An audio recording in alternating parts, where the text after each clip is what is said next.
Hello everyone and welcome to another internally screening Hooptober review. This month we'll be doing a review of a horror film every single day. If you want to see what films we're reviewing, it's in the description. And today we are covering Children of the Corn, which in the list you need to have 2 folk horror films. And this is a bit of a cult classic film. It's a Stephen King adaptation from the 80s, and you know those are always great.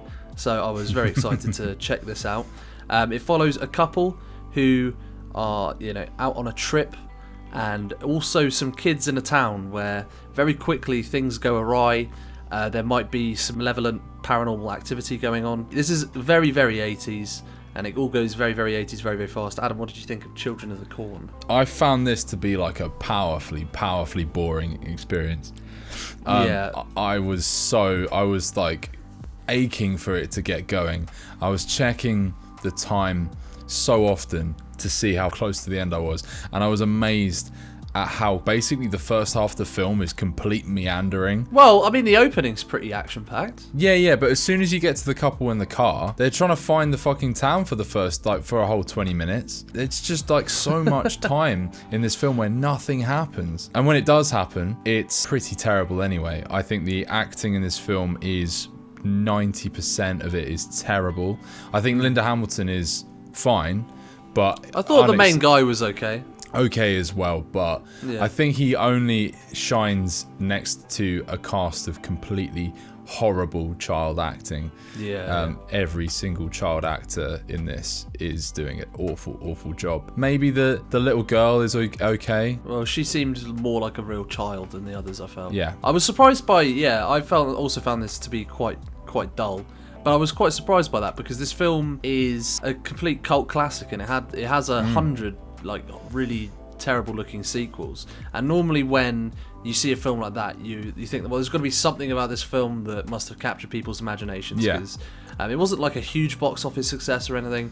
It was like a pretty okay performing film. People don't really talk about it anymore, but it's got all these sequels, so I thought there must be something kind of iconic or some concept here that's really enthralling. And not really. It kind of seems like B material from Stephen King. Certainly not his most capturing stuff that he's ever written. No. And he's, some of the stuff that, Stephen King has done is some of the most iconic horror stuff of all time. He's got everything from The Shining to, the recent Gerald's Game. There's plenty of good material to choose from.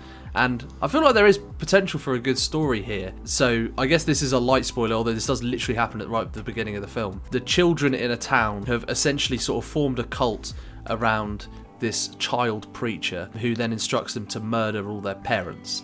And when the couple arrive in the town, they discover that it's completely desolate because all of the adults have been quickly murdered. That is a very sort of Stephen King-ish kind of plot. Because you know that they've done that. You're almost waiting for the film to catch up with you, what you already know. Yes. If that makes sense. Yeah, 100%. So I think that might be partly what makes the beginning of the film quite boring. I also think that the characterization of everyone is incredibly paper thin. So you basically have everything is orchestrated by this one fanatical child called Isaac.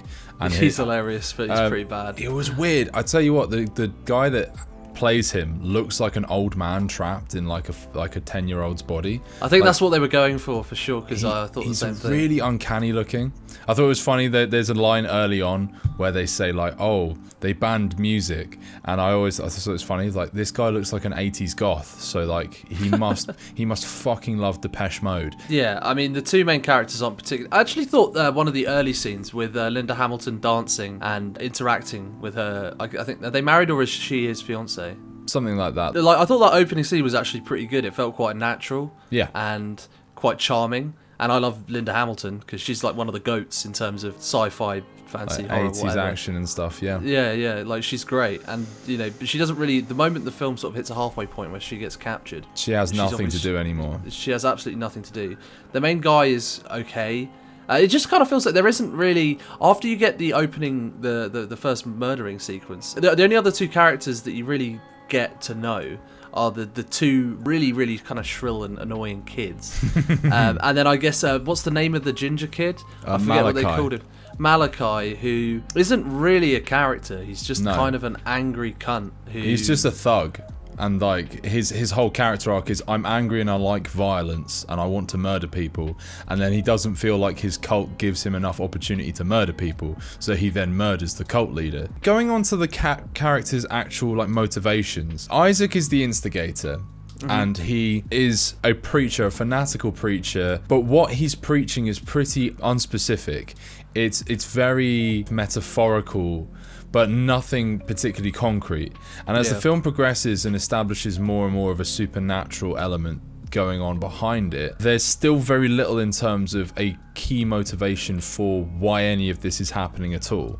It's just something awful has happened. All these people have been murdered, and the reason for it is just kind of because the kids were told to, but why were they told to do it? And like, it doesn't really make much of a sort of statement on the psychology of cults or anything, which you typically expect from something by Stephen King, right? Yeah, but just story-wise, just pure, like, underneath all of that, there's just nothing really carrying through. It's just these kids committed a murder, some people turn up, and they try to murder them, and they don't succeed, and the cult folds in on itself. But there's no like reason for any of it. Like, why does any of this shit happen? If it's better established in the book, I have no idea. But probably the film does an absolutely appalling job in explaining any of it. And then at the end, we have this bizarre final set piece where suddenly the cornfield starts coming alive. There's this terrible CGI. It's like He Who Walks Between the Rows or something. Well, He Who Walks Behind the Rows. It's spooky in that kind of description of him, but when you see any glimpses of it, it's this weird CGI red cloud, and then sometimes things will be under the ground like tremors, but there's no explanation for what that is. That must have been quite early CGI as well. It must have been. I mean, it looks like it. It's some of the cheapest, nastiest CGI I've ever seen. It kills Isaac at one point, and it's like he's being pasted over with a PNG or something. Like, he's just... Yeah, that was pretty funny. And they just randomly decide that, oh yes, the way to kill this supernatural demon is to set it on fire, set the whole cornfield on fire. Yeah, that was strange. I don't know how they come to that conclusion. He reads a page in the Bible, to be fair, and he's like, it's an allegory, and he's like, I know what to do. Yeah, I remember that. But it's all so convenient, and it all happens so fast. It's super anticlimactic. Your whole film's building, and there's so little in the first half of the film. When you get to this ending, you're like, come on, give me something juicy, and it just ends with like a fireball, and then at the end the fireball has a fucking face. Oh, that was great. Come on. How could you hate that? That was awesome. That was the best bit of the film by a mile, but for all the wrong reasons, you know what I mean? Well, in terms of things I liked, I did quite like the opening sequence of all the people being murdered. I thought that was pretty funny. Yeah. And I do think the film has a kind of, if you're looking for something kind of dated to the 80s, it has a pretty like 80s score as well. Yeah. Which I kind of enjoyed. I mean, it's not like super memorable, but it does kind of have like a feeling to it. Like, the film isn't like nondescript. It has like an aesthetic that it runs with. It's not like a massively strong aesthetic. No. But it's something that I can appreciate. I mean, I think you can get that in a stronger sense from so many other films. Oh, yeah, you could watch a good film, for sure, and it would be better. I think, we were watching Village of the Damned the other day, and it was very similar. And I mean, the stories have great parallels between them, obviously. This is worse than Children of the Damned by a country mile, but like, in terms of aesthetic and storytelling, like that, I know we said it during that review that even though that's a 90s film, I got way more of like an 80s vibe from it, and that's a bad example. Like, that's just something recent to pluck out my memory. Like, there are countless other 80s horror films that are just leagues beyond this. Well, to be fair to this film, it's not directed by John Carpenter, so I mean, that is an immediate I know. I was kind of surprised that John Carpenter didn't get his mitts on this one. Well, yeah, this seems like a very Carpenter-ish story. Yeah. I guess one of the biggest letdowns is that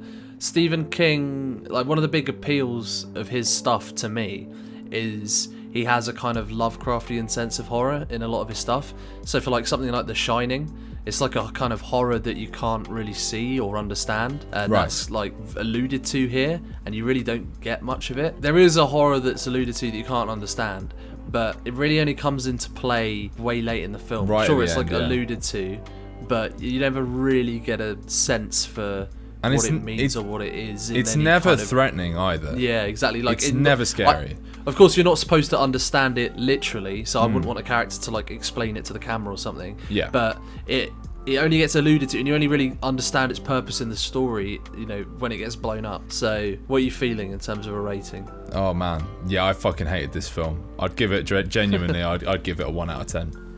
I'm not feeling so harsh one. on it. No. Honestly, outside of even the first scene that we said was like better, like there's still like it's fun. But it has this awful narration over it, which is this horrible cop-out. It explains everything like we're all children, removes any of the dramatic tension from the scene, any of the potential unsettling horror.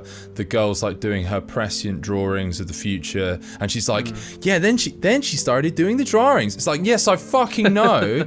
You fucking half-wit. Obviously that's what's happening. There's a bit where like a guy's hand's about to be put through like a mincer, and they cut away from it. I was like, I know you kind of got to cut away from it, but you have a potential to escalate the gore and escalate that whole first scene, and they chicken out a bit, and then everything from that point on is unrelentingly boring. The children aren't scary. Every character is either dull or fucking annoying.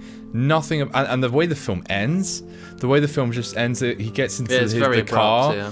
The kid gets into the car. There's a kid in the back seat that wants to kill him. He knocks the kid out. Literally says, "Oh my god, I knocked the kid out." That was very strange. I've just remembered that. That's a very weird. And then way it literally to end the film. cuts. It does a hard cut to them like just standing around the car, and the end appears on screen. Yeah, very There's strange. just nothing. Honestly, I just find like there to be so little of any value to this film whatsoever.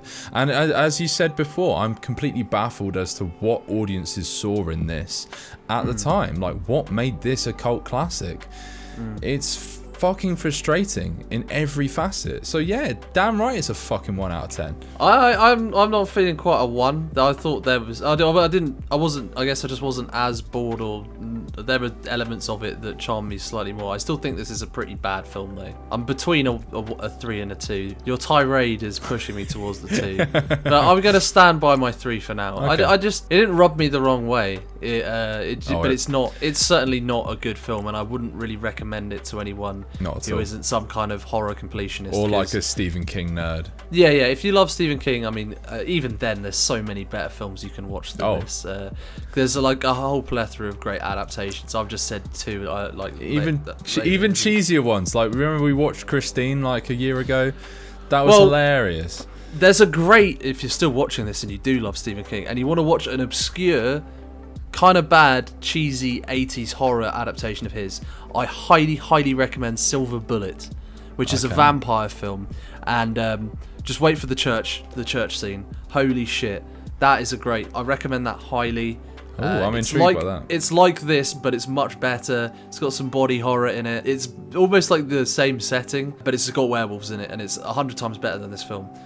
So yeah, I'll stand by my 3 out of 10. But yeah, to be fair, it's very forgettable, and I'm almost curious to watch some of the sequels just to see if I can understand. I guess maybe the kids, particularly Isaac, was maybe seen as sort of it was like kind of iconic, it's distinctive for sure. I think he's a pretty bad actor, but I think it's horribly awkward, and I think like while they clearly were going for something with the design of the way he looks and dresses, I think it looks really bad. I think it's goofy and completely unscary in any way, shape, or form. Oh yeah, not scary at all. But yeah, that is our review of Children of the Corn. Sadly, not really to our tastes, but no. I was one of those ones that you have to knock off the list. You kind of have to see it once. Yeah, for sure. Because it's quite a famous horror film. So, if you like this video, give it a like. If you dislike this video, give it a dislike.